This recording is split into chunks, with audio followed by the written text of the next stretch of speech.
Hola, ¿qué tal? Bienvenidos a Ni Más Ni Menos con Yelenis Reina. Ni más de lo que ocurre, ni menos de lo que nos importa. Hoy nos ocupa y nos importa cada noticia que se desarrolla en Cuba.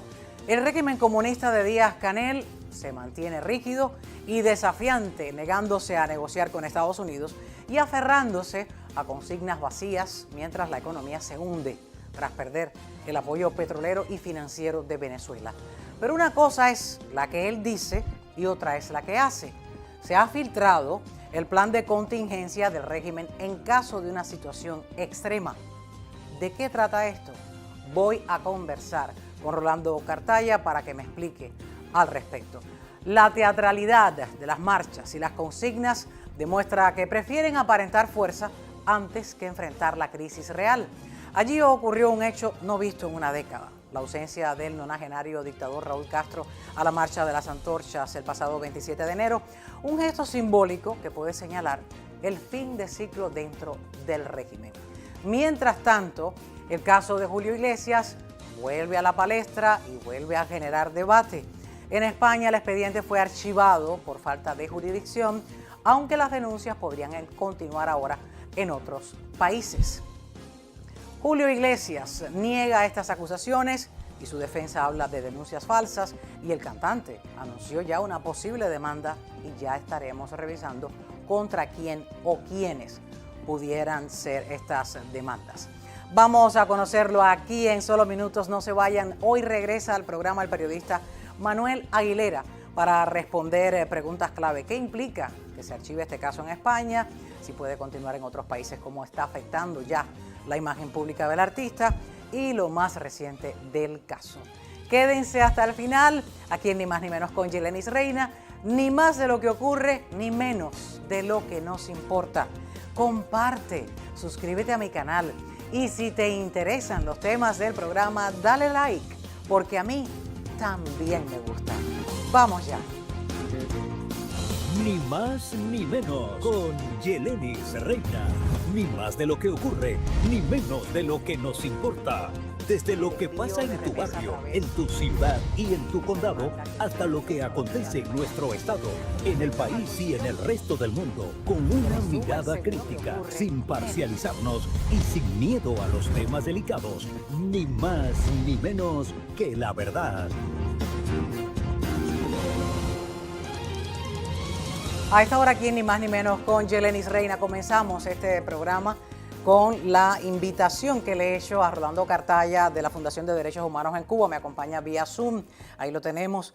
Cartaya, muchísimas gracias, bienvenido a Ni Más Ni Menos con Yelenis Reina. Gracias por estar. Gracias a ustedes por la invitación. Quería que habláramos un poco de lo que está pasando dentro de Cuba, de todo aquello que ya hemos visto en televisión, con su llamado de estado de guerra y su militarización y su blindaje de color verde olivo. Pero quisiera que me ahonde un poco sobre lo que en realidad pudiera estar ocurriendo detrás de toda esa terquedad y la respuesta que ha dado el dictador designado cubano Miguel Díaz-Canel a la administración Trump, que dice que no va a haber negociación, que no va a haber conversación, cuando en realidad pudiera estar pasando otra cosa. Cuénteme qué podría estar pasando allí. Se ha filtrado que hay un plan de contingencia. Sí, ellos han anunciado que planes y medidas para pasar al estado de guerra. En ese estado de guerra, el estado de guerra primero les permitiría a ellos legalmente violar cualquier tipo de libertad o derecho constitucional que están en la Constitución, que nunca lo han cumplido, pero en este caso podrían regular la libertad de palabra y prensa, podrían regular el derecho de manifestación y reunión, la inviolabilidad del domicilio, de la correspondencia e incluso el régimen de detención. Ahora, ¿qué piensan hacer o qué es lo que se ha filtrado? Ellos, hay un Consejo de Defensa Nacional donde están, digamos, los que más mandan, vamos a decir. Está Díaz-Canel, está el vicepresidente Salvador Mesa, está Marrero, el primer ministro, el presidente de la Asamblea Nacional, Esteban Lazo, y los ministros de la FARC y del MININ, Álvarez Miera y Lázaro Alberto Álvarez Casas. Se ha filtrado que ellos han preparado, o sea, el Ministerio del Interior y la Fiscalía han preparado un plan según el cual ellos podrían, en caso de ya haber declarado ya el estado de guerra, todavía no está declarado, podrían concentrar a los presos políticos, aislarlos y dice también neutralizarlos, una palabra que en el lenguaje de la contrainteligencia, por cierto, casi siempre se refiere a eliminarlos, pero también usarlos como rehenes. Por otra parte, también podrían liberar a presos comunes para que se incorporen a las milicias estas territoriales. Hay un columnista de Diario de Cuba, Roberto Álvarez Quiñones, que él cree que estas milicias serían más bien para utilizarlas como escudos humanos en caso de una confrontación con Estados Unidos. Las brigadas de respuesta rápida, que son, como se sabe, organizadas por la seguridad del Estado, tendrían orden de cero tolerancia. O sea, cero tolerancia quiere decir que le pueden partir la cabeza a quien les dé la gana, que no va a pasar nada. A quien se ponga delante. Sí, a quien se ponga delante. Y entonces está esto de los... o sea, ya hablamos de los presos políticos y los disidentes y opositores que estén en la calle en caso de una confrontación serían inmediatamente detenidos. Esa es la otra parte que yo conozco del plan. ¿Este plan cómo se llama y cuándo se creó? Baraguá. Es un plan que se llama Baraguá y que está, como decía, creado por el Ministerio del Interior y la Fiscalía. Para mí, esto del estado de guerra es más bien una forma de controlar a la población que realmente de pensar que ellos pueden soportar una confrontación contra Estados Unidos. Se sabe que no. La doctrina de guerra de ellos es la guerra de todo el pueblo, que es una doctrina de guerra contra un ejército de ocupación. Está basado, digamos, en Vietnam, en la cosa de poner trampas, de hacer atentados, este tipo de cosas. Y se sabe que actualmente la guerra no es así. La guerra puede ser, como vimos en Venezuela, con drones, con... totalmente eliminan sofisticada. las baterías antiaéreas, todo eso. Y si hace falta lo que le llaman botas en el terreno, pues entonces mandan a un grupo muy especializado para que esté poco tiempo en el terreno y haga una operación quirúrgica y se retire inmediatamente. O sea, no va a haber un ejército de ocupación.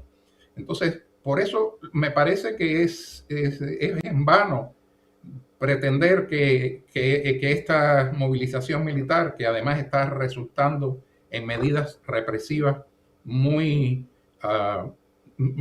incluso más que las medidas represivas normales, ¿no? Por ejemplo, en Campechuela, la provincia de Granma, un director de un preuniversitario le ha dicho a los estudiantes que estudiante que se ponga de parte de Estados Unidos va a ser fusilado. O sea, están amedrentando a la gente porque, entre otras cosas, tienen una tremenda crisis, que es prácticamente una crisis humanitaria lo que hay en Cuba, en todos los sentidos, desde el punto de vista todas las áreas, tanto de la electricidad, como de la alimentación, como de la salud, como de la vivienda.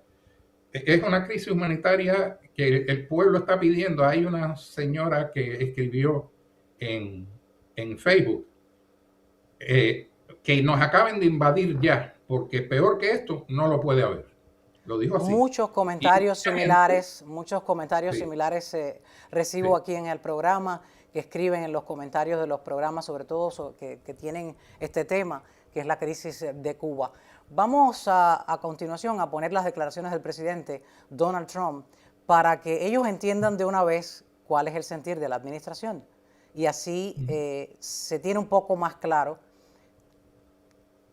que él no va a invadir, lo tiene bastante claro y estas declaraciones se las voy a traer a colación aquí en Estados Unidos, todo el mundo las ha escuchado, pero es para el pueblo dentro de Cuba y él lo ha dicho una vez más y quiero traerlas y ponerlas a continuación. Le invito a que me acompañe y que no se vaya Rolando Cartaya de la Fundación de Derechos Humanos en Cuba. Vamos a ver las declaraciones.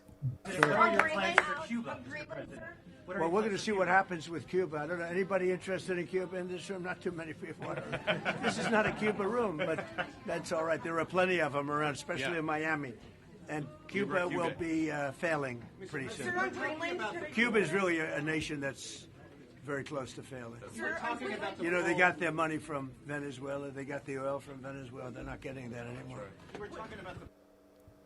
Ahí lo tiene, Rolando Cartaya. No va a invadir, va a caer por sí sola, no va a hacer falta Esto es lo invadir. que, sí, es lo más probable es que en Cuba, si sigue la situación como va, y lo digo porque estamos haciendo todos los meses un informe sobre protestas y denuncias en Cuba.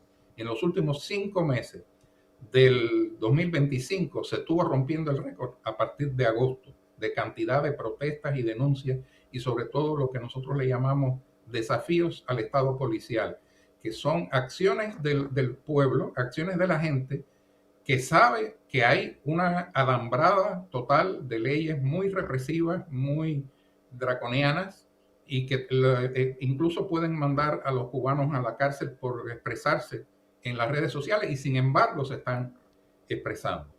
Entonces, si la cosa sigue así como va, creo que sería una implosión, más que un fracaso del sistema y que podría darse una situación incluso peor que en las vísperas de la protesta nacional que hubo el 11 de julio de 2021. Cuando salieron...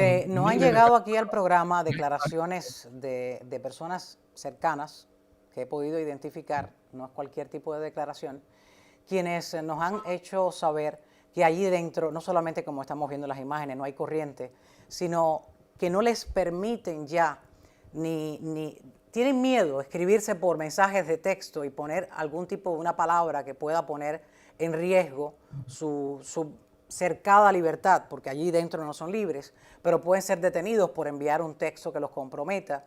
Pero también ya no les van a permitir que recarguen los celulares. Hay una persona que casi se despidió de una especie de comunicación con su familia aquí y es algo triste. Hizo una especie de despedida porque si carga el celular se le descarga pronto y si lo usa para intentar encenderlo y ya consume lo que es la base de datos. Les han anunciado que los bancos van a cerrar. Igual como no hay corriente, tienen miedo de que le envíen comida porque se les va a echar a perder y no las van a poder disfrutar por el tiempo que pudieran hacerlo, no el mismo día que les llega.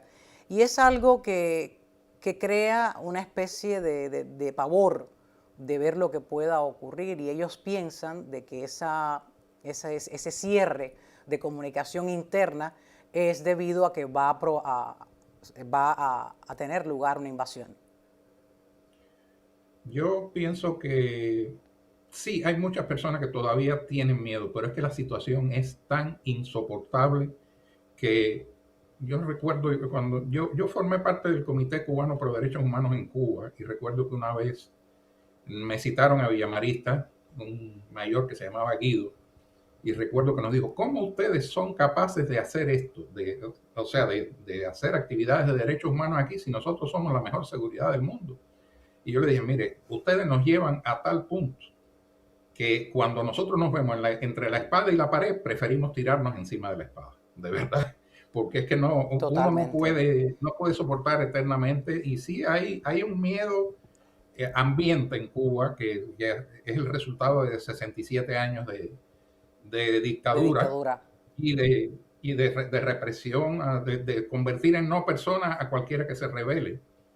Pero de todos modos la situación es tan difícil para los cubanos que no creo que se pueda sostener el gobierno con esto. Y se va a ver un poco más difícil aún porque no reciben el petróleo de Venezuela, porque ahora mismo México acaba de anunciar que no va a hacer el envío de petróleos, al menos que tenía planificado en el calendario de estos meses que siguen y que acaba de comenzar el año. Hay un barco petrolero procedente de África que fue desviado, iba hacia Cuba. Ahora mismo estas imágenes que estamos viendo son de barcos que están ahí flanqueados en las costas del Caribe. ¿Usted cree que sea para ese mismo tipo de operativo, de tratar de que frene la entrada de petróleo a Cuba, una especie de bloqueo petrolero? Está eso y está también la publicación Político dijo que la administración estaba considerando, eso sí, un bloqueo naval a todo toda entrada de petróleo a Cuba. Y eso significaría el fin, yo creo, porque o sea, el petróleo no es solo la electricidad, es la conservación de los alimentos, no solo en las casas, también en los frigoríficos. Es también la maquinaria agrícola no se puede mover, el transporte no se puede mover. O sea, si llega a la posición esta ya de cero petróleo, yo creo que ellos podrían optar por algo que planearon en los años 90, en la crisis de lo que le llamamos el periodo especial, que era la opción cero. O sea, las personas irse a vivir cerca del campo, cerca de las corrientes de agua, hacer ollas colectivas, ese tipo de cosas un poco alucinantes, ¿no?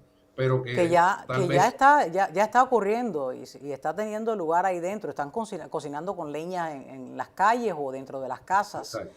Y se están uniendo 2 y 3 familias para, con esos alimentos y esa leña, pues poder cocinar. Otro de los testimonios que me decía esta persona que está dentro de Cuba, que su familiar está aquí y que tienen esta comunicación, que así esta especie de despedida, tristemente, decía que ya no se ve el transporte público, ya no se ve funcionar. Otra de las cosas que también han recogido diarios como el diario que dirige Joanny Sánchez, ella en uno de sus artículos pues decía que en las panaderías no se está pudiendo hacer el pan con petróleo porque no hay, y están usando generadores eléctricos para poder cocinar ese pan diario, ¿no? Y se está acercando, se le está exprimiendo, como yo diría, el cuello y la respiración, pues no le llega al cerebro de ese régimen. Y yo creo que el día de mañana pudiera eso que a lo que tanto se niega el dictador designado cubano de una conversación con la administración Trump, yo creo que esa asfixia pues va a hacer que esa comunicación sea urgente, porque nada podrá funcionar ahí dentro con ese bloqueo de estos barcos petroleros. Yo también pienso en Fidel Castro en los años 90, cuando el periodo especial, él le buscó alguna solución a la situación que tenía en Cuba. O sea, permitió una limitada empresa privada, consiguió la ayuda de Chávez al final de los años 90, permitió la dolarización. Pero es que en este momento ya el régimen está tan desacreditado con la población que no creo que puedan sostenerse. No creo que puedan sostenerse a menos que hagan algún tipo de negociación. Tengo entendido, el presidente Trump no hace mucho dijo estamos hablando con Cuba. No sé exactamente qué significa, qué tiene que ver, pero después el embajador, o bueno, el encargado de negocios en La Habana, Mike Hammer, dijo cuando el presidente dice algo es porque realmente es así. O sea, el presidente no miente. No sé si ellos intentarán hacer algún tipo de negociación, pero sí sé que para poder hacer algún tipo de negociación con este gobierno, en primer tendría que haber elecciones libres, tendría que haber, porque está legislado incluso en la ley Helms-Burton, está legislado que no habría otra manera. Ellos tendrían que dejar el poder, tendrían que liberar a los presos políticos, respetar los derechos humanos. No sé si se pudiera dar en Cuba algo como lo que acaba de ocurrir o está ocurriendo en Venezuela, ¿no? Pero la única ayuda que le está quedando a Cuba ahora mismo es China y Rusia. China ha prometido que le va a hacer llegar todo tipo de ayuda. Esa ayuda de China que ha mencionado como todo tipo, ¿será suficiente para aguantar los años que le quedan en la administración al presidente Donald Trump? Bueno, China no tiene petróleo, para empezar. China no tiene petróleo para darle a Cuba. China lo importaba de Venezuela. Entonces no creo, por lo menos petróleo no le puede dar. Le podrá Pero dar Rusia estará ahí. ¿Podrá entrar algún barco petrolero ruso a Cuba con esta especie de bloqueo marítimo? Yo realmente no creo, y mucho menos si finalmente el gobierno se decide a decretar un bloqueo naval, ¿no? Hace poco estuvo el ministro del Interior ruso en Cuba, y por lo que yo tengo entendido, se estuvo preocupando más por la deuda externa de Cuba con Rusia que realmente por ayudar a Cuba. Entonces fue una visita que no le quieren prestar ni un centavo más ahí. Ellos se han reunido recientemente. Lo que está quedando ahora dentro de Cuba es la marcha de las antorchas que recién acaban de realizar allí y que en una década no se ha visto la ausencia del nonagenario dictador cubano Raúl Castro. ¿Esto envía algún mensaje? A pesar de las dolencias que caen, a pesar de las dolencias que puedan traer ya los años, ¿no? Porque es evidente que con los años uno no está pudiendo estar en estas marchas de pie o caminar, hacer estas largas caminatas. Eso es lo que creo. Yo creo que lo sacan más bien como para decir, bueno, todavía está Raúl aquí con nosotros, y es una especie de espantapájaro al que todo el mundo le tiene mucho miedo realmente. Si pudiera haber algún tipo de negociación, estoy seguro que esa negociación tendría que ser una vez que muera Raúl Castro o que Raúl Castro esté ya tan deteriorado que no cuente para nada y realmente tiene una edad muy avanzada ya. No creo que... Ahí tenemos las imágenes, no sé si alcanza a verlas, de esta marcha de las antorchas. Sí. Es una cantidad de personas, es multitudinaria esta marcha, miles de personas que salieron en la noche del 27 de enero con Díaz-Canel a la cabeza de la misma. Sí, esto también está dado porque están presionando a la gente a participar en estos actos políticos. Acabo de ver hoy en Camagüey que a los estudiantes de la Facultad de Ciencias Médicas que no fueran a un acto político en lo que es la Plaza de la Revolución de allá de Camagüey, los amenazaron con hacerle un análisis. Ese análisis implica represalias después. Y así están presionando mucho a la gente para que participen en esto. Y esto además a nosotros no nos sorprende, esto de las banderitas y la gente participando. A mí no me sorprende realmente que ellos hagan este tipo de movilización para dar la impresión de que el pueblo realmente está todavía con ellos. Y creo que así lo presentaron además. Y lo que están es amenazando a ese pueblo, pero de igual manera yo diría que tiene que llegar un basta, porque aunque llegue a la presión, como bien mencionabas, le ocurrió dentro de Cuba, es mejor lanzarse hacia la espada, que esperar un golpe de la pared. Yo creo que hay una parada para todo. Hay un día que uno dice hasta aquí. No puedes seguir a las como diría yo, a las masas. No puedes seguirlos todo el tiempo porque te amenacen que te van a quitar el título de medicina o porque te amenacen que te van a detener al otro día, porque de lo contrario, de 67 años esto pudiera llegar a mucho más y en una quiebra interna total, porque ahí dentro, si ya no hay de nada, digamos en 2 años no va a haber ya vidas, porque ahí van a empezar a morir entonces las personas por como han estado muriendo ahora con esto del dengue y el chikungunya. De los virus, pero por inanición puedan que mueran más personas en el futuro. También, como van las cosas. Imagínese usted, creo que la caña que se estaba cortando con máquinas ya la tienen que cortar, le han prometido a los macheteros, creo que 700 pesos, algo así, por surco, algo como eso, porque ya no hay, o sea, va a volver el país a la comunidad primitiva de la forma que va. Y con la intolerancia que tiene este gobierno.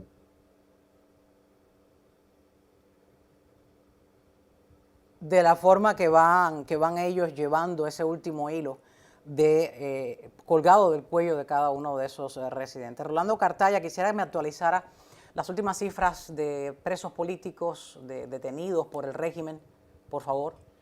Sí, creo que fueron 1.189 según la organización Prisoners Defenders. Esa es la cifra de finales del 2025. Todavía no tengo una cifra más actual. No se ha actualizado. 189. Y esto, como sabemos, es una fábrica de presos políticos, donde lo mismo por expresarse en la internet que por ir a protestar, como pasó con estos muchachos de Encrucijada, que el mismo gobierno había dicho que fueran ante las autoridades a presentar sus demandas. Bueno, ellos fueron ante el Partido Comunista y la Asamblea Municipal de Encrucijada y han sido condenados a penas de cárcel de 3 a 8 años, incluyendo al escritor Gabriel Barrenechea, que se hizo muy famoso por aquello de que no le dejaron ver a su madre enferma de cáncer antes de que muriera.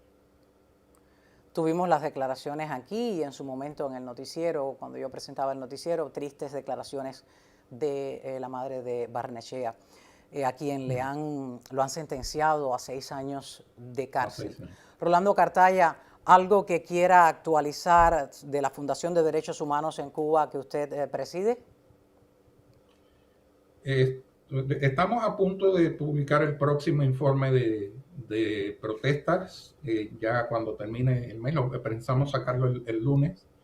En este mes, la característica ha sido, o sea, si en los meses anteriores las categorías relacionadas con derechos económicos y sociales, como puede ser servicios públicos, alimentación, vivienda, habían tenido una preponderancia, en este mes han sido más las protestas de tipo político, los emplazamientos directos al gobierno, lo que le comentaba, que son lo que llamamos desafíos al Estado policial.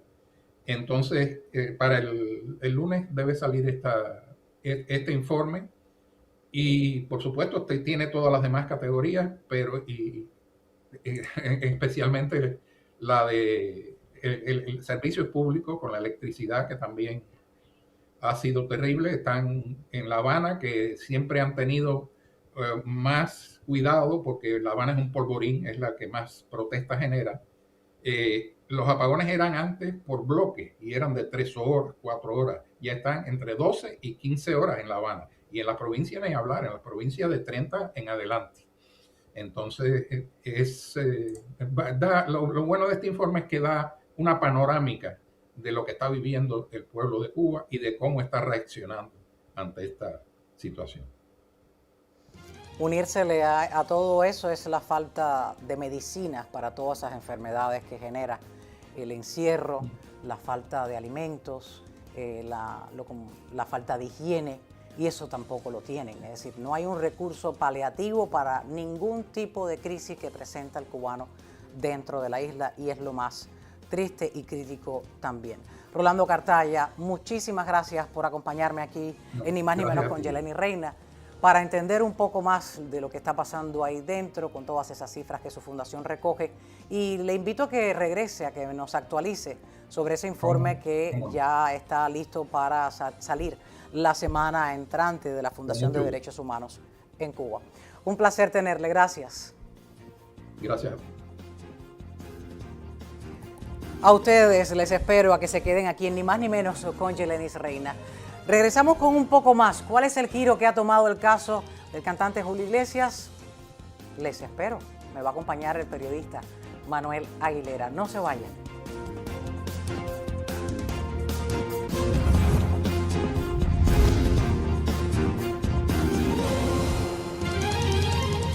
Bueno, ya estamos a esta hora aquí en Ni Más Ni Menos con Yeleni Reina, conversando con el periodista Manuel Aguilera. Regresa porque el caso Julio Iglesias ha tomado un giro y todavía está dando de qué hablar, y no creo que este giro le ponga punto final al mismo. Periodista Manuel Aguilera, muchísimas gracias por acompañarme aquí en el programa y traerme lo más actual. ¿Qué está pasando con esta demanda de estas chicas dominicanas en España? ¿Qué pasó allí? Bueno, la novedad más importante desde el último día que hablamos es que la Audiencia Nacional, al final, la Audiencia Nacional española ha denegado la posibilidad de juzgar a Julio Iglesias en España. Y lo hace no porque haya entrado en el fondo del asunto, no porque le haya parecido más creíble o menos creíble el testimonio de las chicas, que sí se las tomó declaración, sino simplemente porque España no tiene jurisdicción para juzgar estos hechos que afectan a 2 mujeres dominicanas en territorio dominicano. Entonces España dice, la Audiencia Nacional Española dice que ellos no tienen la jurisdicción para juzgar este caso. Es verdad que se las tomó declaración y debe ser ¿Llegaron que ahí... ¿Llegaron a ir a España a presentarse en la audiencia? Creo ¿o no? que fue por teleconferencia. Fue por teleconferencia. Pero no sé si derivado del testimonio se dan cuenta o al pedirles la documentación certifican que no son españolas y que ninguno de esos abusos tuvo lugar en territorio español, entonces se ha desestimado. En el entorno de Julio Iglesias se están diciendo, y en algunos medios que están apoyando mucho la postura del cantante, se dice como que le ofrecieron poca credibilidad los testimonios, pero realmente ese no es el punto jurídico de la cuestión. No es el punto que toma la audiencia española para desestimar esta acusación dentro de una audiencia de España. Pero esto dicen, este caso podría seguir escalando en otra corte, en corte internacional, en este caso en Dominicana. ¿Eso podría ocurrir?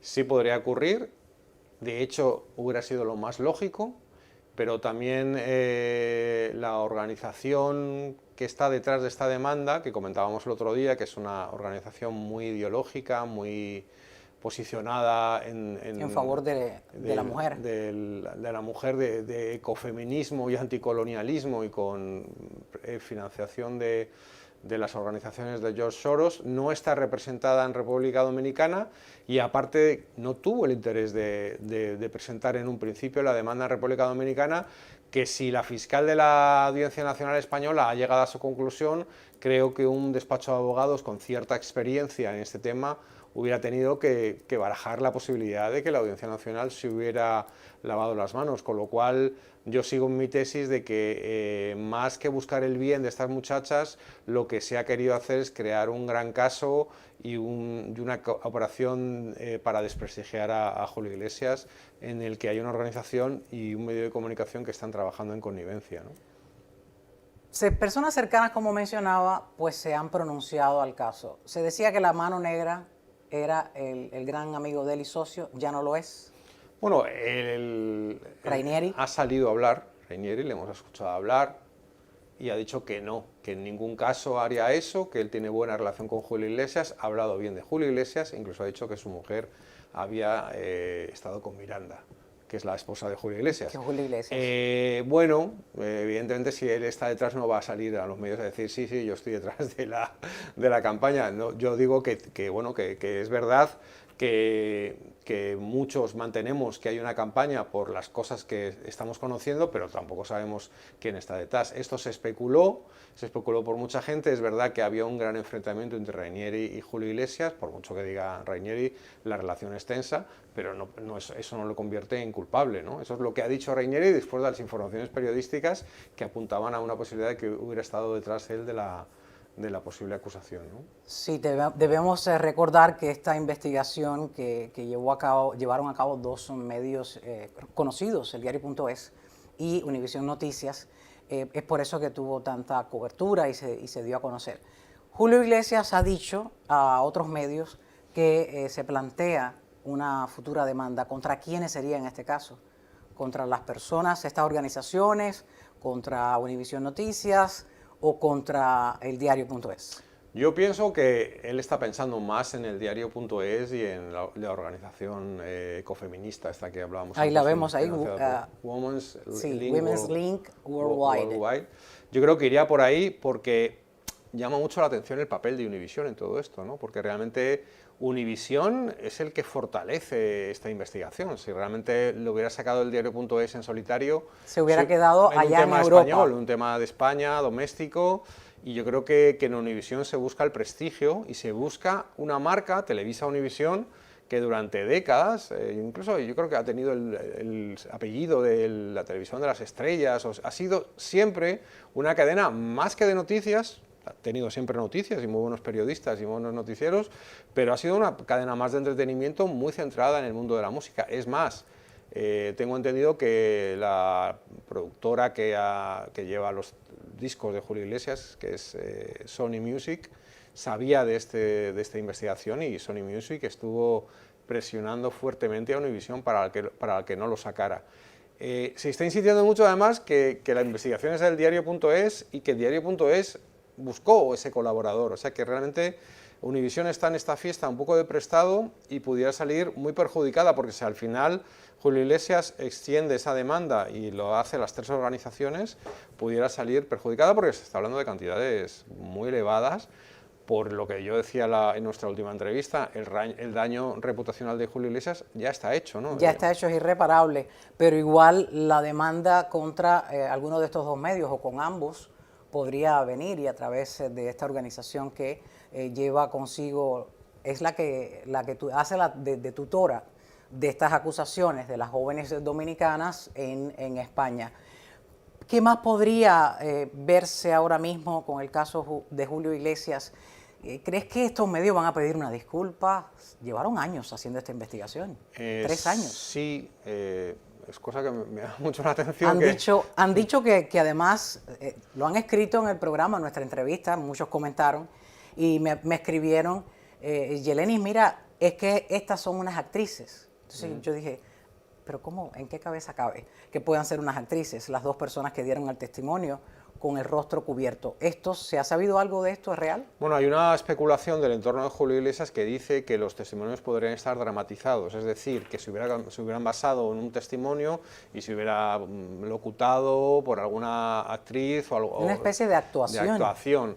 Lo que le resta ahora más credibilidad. Tú sabes, bueno, la gente que estamos en los medios y hemos hecho este tipo de reportajes en alguna ocasión, que sí distorsionamos voces, tapamos caras, etcétera, etcétera, para digamos, ocultar la identidad de víctimas que pudieran ser represaliadas por alguna de las personas de las que se habla. Tú hablabas de 3 años de investigación. Yo, bueno, he hecho muchos años de investigación, fui director de la parte investigativa de televisión del diario El Mundo en España durante 8 años, que fue una empresa muy exitosa en esos años. La productora, hacíamos mucha cámara oculta y teníamos a los abogados pegados siempre. Yo recuerdo muchos procesos judiciales, acudir a muchos juzgados porque teníamos muchas demandas, pero siempre intentábamos estar muy atados con todo. Y realmente si se hace una acusación de ese tipo, que mínimo que pedirán las chicas, oye, ¿tú tenías alguna actividad fuera de la casa de Julio Iglesias que pudiera perjudicar tu testimonio? Hemos sabido luego que la chica que ha declarado pues estaba en OnlyFans, hacía temas de enseñar, bueno, las cosas que hacen en OnlyFans, de bailar o de enseñar carne a la gente que paga, pero además ella proponía encuentros sexuales a cambio de dinero, con lo cual eso, digamos que debilita mucho el testimonio de alguien, aunque no quita que pudiera ser verdad. Que pudo haber sido, yo me gustaría dejar eso bien claro, y porque golpeadas. Me están atacando. Yo he escrito un artículo en Diario de las Américas, he publicado la entrevista que me hiciste en todas mis redes, y me están atacando continuamente de organizaciones feministas.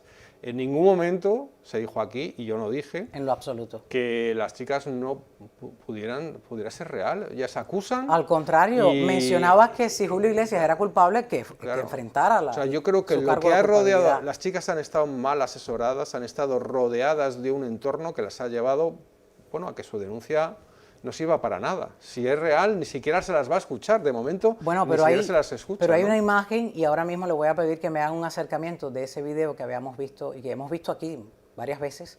Ahí lo ven. En la esquina que va a quedar ahora a su izquierda en la pantalla lo dice clarísimo. Voz y nombre real modificados. Si esto no le envió, es decir, no habla de la persona como tal. La voz se puede modificar porque te le pueden poner un poco más de agudo o de más grave en lo que es el sonido, pero no dice la persona. Pero me estabas comentando fuera de cámaras que personas cercanas a Julio Iglesias habían dicho que esas no son claro que las ex empleadas de Julio Iglesias. La manera de hablar no coincide. Yo comenté el otro día también que me llamaba mucho la atención la manera de expresarse. No me cuadraba con cómo se puede expresar una muchacha de 27 años dominicana, ni por las expresiones, ni por la manera de hablar, ni por la literatura añadida que había, como contaba eso de la esclavitud del siglo XXI, ¿no? Y bueno, me extraña, sinceramente, y va mucho en la tesis de que estas personas pudieran estar, aunque haya un fondo de verdad, aun en el caso de que realmente fueron abusadas, estuvieron manipuladas por una organización y por un medio de comunicación que empieza a trabajar, y esto lo sé por algunas fuentes, porque se entera de que hay algunas mujeres que están hablando de que en la casa de Julio Iglesias se han podido cometer abusos y ellas no querían denunciar, ellos las buscan, los periodistas las presionan, las ponen en contacto con esa organización, o sea que ha habido una praxis en cuanto a esa organización y en cuanto a los periodistas que me gustaría que al final se supiera y que pudiera ser revisada, porque insisto, al final lo ideal, tanto en el mundo jurídico como en el mundo periodístico, es que se sepa la verdad. Nosotros buscamos la verdad, yo en este caso busco la verdad, y qué pena sería, qué lamentable sería que no sepamos la verdad por una mala praxis de una organización con fines ideológicos y por un medio de comunicación que solo piensa en el activismo político. Qué pena que estas mujeres quizás no puedan ser escuchadas y no puedan tener un juicio justo por esa manipulación. Ahora, pero a Julio Iglesias no solamente le ha caído este caso que le ha abierto a estas jóvenes de la República Dominicana, supuestamente ex empleadas del cantante de La Vida No Sigue Igual, a quien la vida no le está siguiendo de igual manera por estos tiempos. Es que también el franquismo, víctimas del franquismo lanzan un manifiesto para que Julio Iglesias devuelva a la Junta los 300 millones de pesetas que le concedió Fraga. Por eso miraba en el teléfono porque tenía el artículo y quería que no se me fuera de la mano. Me enviaste el artículo y me dice que es impresionante cómo de pronto le siguen cayendo, no precisamente cubos de agua a Julio Iglesias encima, sino le siguen cayendo bloques en la cabeza. El Plural es otro medio de izquierdas muy similar al diario.es, muy amigo del gobierno de Sánchez. Bueno, está escrito en pesetas, ¿no? Que eso ya te data un poco de la antigüedad de la información, ¿no? O sea, pesetas y ahora se las están pidiendo de vuelta. Que creo que llevamos 26 años sin pesetas ya. Esto es del año 90 y algo, en el que se contrató a Julio Iglesias para una campaña para promocionar Galicia, que es su tierra. De hecho hay una canción que se llama Un canto a Galicia, Terra de meu pai, que canta Julio Iglesias, y bueno, hizo unos trabajos de promoción de Galicia y bueno, no sé qué tiene que ver la guerra civil además con este tema, pero bueno, eso es un poco el juego de la izquierda española, eso es una batidora ahí en la que Franco siempre tiene que salir a relucir, o sea que estaba claro que al final van a decir que Franco estuvo presente en los abusos sexuales de Julio Iglesias, no lo descartemos. Definitivamente esto está dando tela que cortar. Y te voy a invitar porque me imagino que en algún momento se sabrá un poco más de eso que ha dicho el cantante Julio Iglesias de que tiene pensado demandar. Manuel Aguilera, muchísimas gracias nuevamente. Gracias a todas tus personas que te siguen, que realmente han acogido muy bien la entrevista en mi página y me han comentado y han también compartido el link de la entrevista. Muchísimas gracias. Quisiéramos de verdad que se supiera la verdad, que saliera a flote, aunque como bien ya has mencionado, la imagen de Julio Iglesias pues no va a ser la misma. A todos ustedes, ya regresos, les espero. ¿Para qué? Para darles sus saludos y leer sus comentarios. Gracias.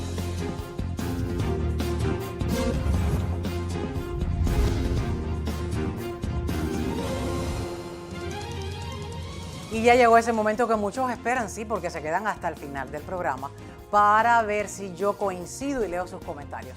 Abrimos pantalla, ahí está ya María Dalia Gilbert, escribió en el anterior programa, muy acertado, Alejandro Ríos, siempre. Gracias, y le envía gracias a Alejandro y gracias a ti, María Dalia. Ahí te están dando tu corazoncito, Juan Pinacamura. Plácido Guzmán comentó, bravo Europa, así se hace.